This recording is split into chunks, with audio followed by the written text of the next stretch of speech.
Roma oggi è blindata per la visita del premier cinese Xi, quindi c'è questa atmosfera di Cina, questo sapore di Oriente e per questo ho deciso di parlare del cinema cinese, soprattutto di un grande film che rappresenta il momento in cui la Cina si affaccia sulla ribalta internazionale, nel 1991 con lo straordinario film intitolato Lanterne Rosse.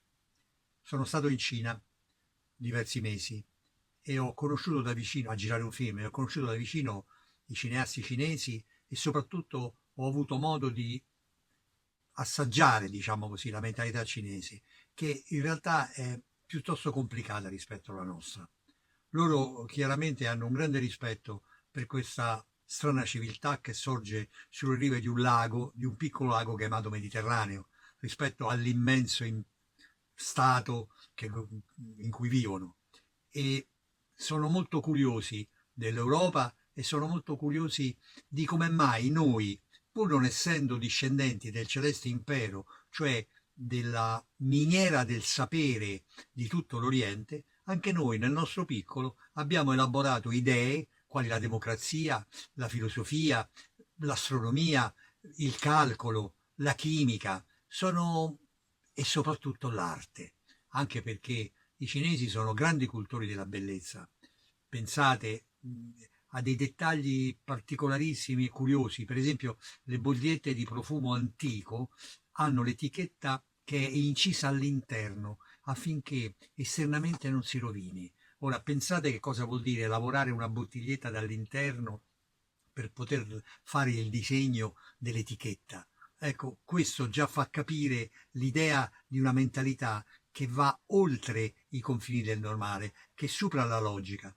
E questo fatto, proprio di superare la logica come la pensiamo noi in Occidente, ma che dà un valore diverso alle cose, si rispecchia anche nel cinema, soprattutto in un film appunto emblematico come Lanterne Rosse, in cui si racconta una storia nel 1991 degli anni 20 che in realtà a mio giudizio può essere persino una metafora della condizione della Cina del momento, tanto è vero che il film fu proibito in Cina. La storia è molto semplice, sarebbe addirittura quasi banale se non fosse poi la bravura del regista e dell'attrice a dare un grande sviluppo a questa storia. È la storia di una ragazza che rimane orfana e di conseguenza accetta di sposare un ricco possidente. Siamo negli anni 20, ai tempi dei signori della guerra. E chiaramente questo possidente, essendo ricco e potente, ha delle concubine, quindi lei diventa la quarta moglie.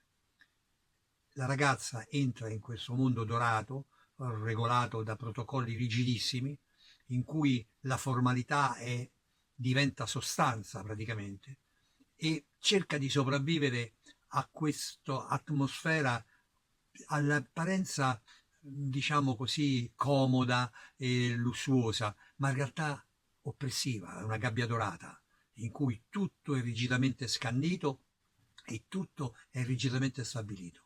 E il Signore, il padrone, sceglie ogni sera da chi dormire e quando fa questa scelta, di fronte all'appartamento della prima, della seconda, della terza o della quarta moglie, vengono poste delle lanterne rosse, segno della preferenza del Signore.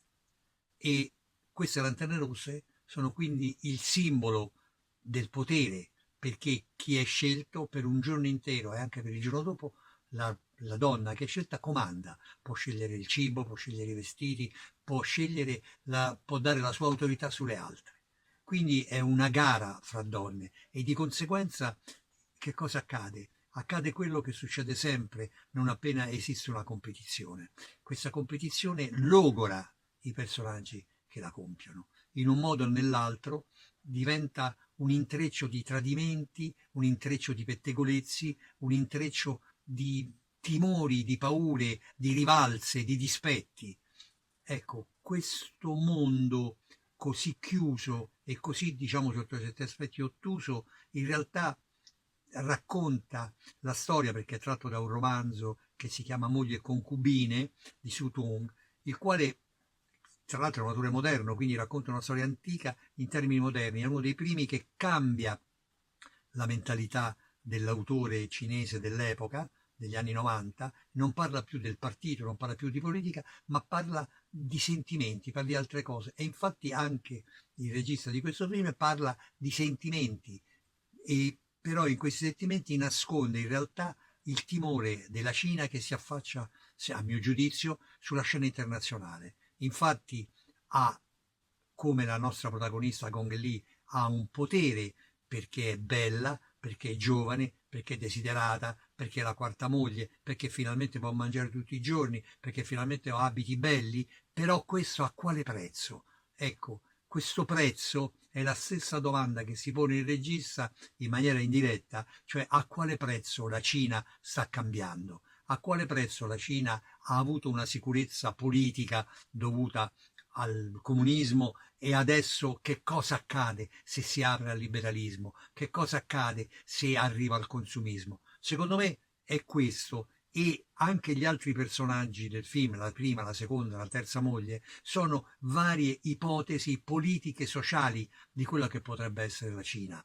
Cioè c'è la terza moglie potrebbe essere l'ipotesi culturale, cioè un predominio culturale cinese. La seconda moglie è l'ipotesi commerciale, cioè l'abilità con cui questa si presenta facendo l'amica e poi in realtà tradisce la nostra protagonista. La prima moglie è lo status quo, è quella che oramai è messa un po' da parte, ma che comanda e governa. Quindi è come se il regista si chiedesse: forse è meglio che rimaniamo così. Ecco, secondo me la grandezza di questo film, oltre alla bellezza formale, straordinario nelle scenografie e straordinario nei costumi, con una recitazione di altissimo livello da parte di tutti gli attori, però al di là di questo il valore del film è proprio in questo dubbio quasi amletico che il regista si pone di fronte all'aprirsi della Cina al mondo. E noi abbiamo visto poi come la Cina si è aperta,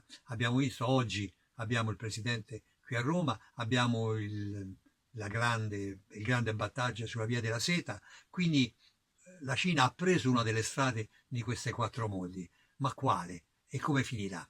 Speriamo che finirà non come nel film non voglio togliervi la sorpresa, però finisce in un modo, diciamo così, inedito, e quindi non posso rivelarlo. Io mi auguro invece che la nuova amicizia Italia-Cina e soprattutto l'apparire della Cina del mondo, con finalmente i diritti umani che vengono rispettati, si apra ad un avvenire più felice e migliore di quello che è riservato alla protagonista del film. Grazie.